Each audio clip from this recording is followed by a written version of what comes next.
Just heard from two writers about a really terrific teachers union victory in Los Angeles, and also about what's going on in West Virginia, where the dark forces are trying to strike back against the victories that teachers won there last year, of course, completely to be expected and completely to be resisted. And you know, one of the reasons why I really love covering union and labor issues on this program. One, because they're not covered enough, nearly enough. In fact, I don't think any major newspaper in the United States now has a full-time labor reporter. The New York Times used to have a great one, Stephen Greenhouse, but I believe he took early retirement, and they offered him early retirement. He writes there occasionally now, and people do, of course, cover labor developments in our papers, but it's really not something that gets covered enough. So we really try to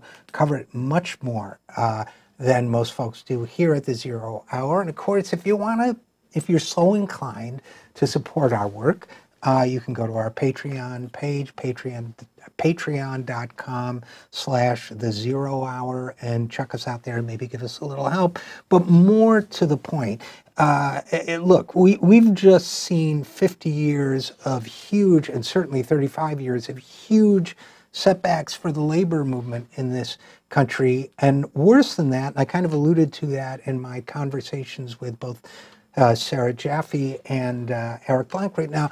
Worse than that, we've seen a kind of culture shift where, I think not by accident, a lot of mainstream media figures, a lot of political leaders, including Democrats, a lot of even TV shows and so on, have kind of vilified unions and working people and made it seem as if, oh, I don't know, bus drivers making $35,000 a year in Memphis are somehow the enemy that's leaving everybody else struggling financially, as opposed to billionaires. I happen to agree with Alexandria Ocasio-Cortez's statement that every billionaire is a policy failure.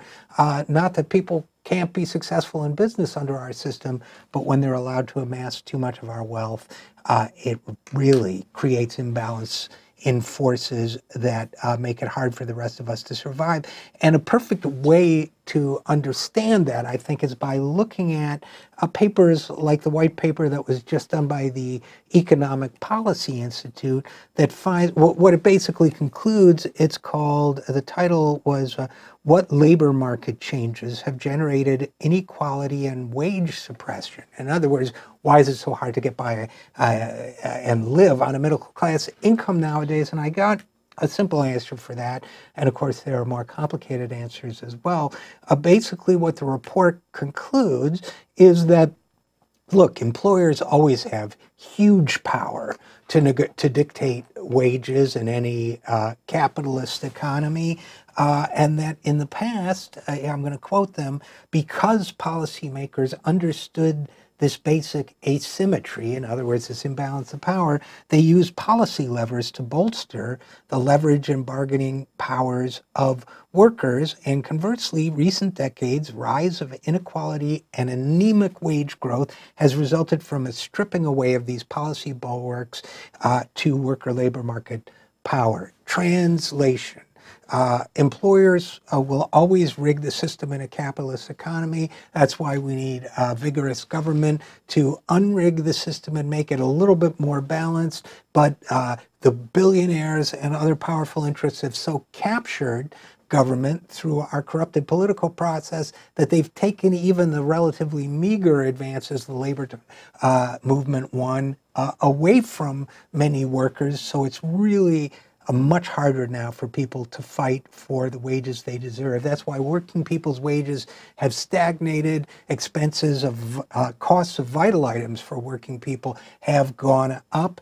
But so in other words, working people are actually falling behind in certain ways, dramatically behind, while at the same time, the small group of people who are enormously wealthy get even wealthier. That's what happens when you have a rigged system. And that's why we're so excited about the teachers' union victories.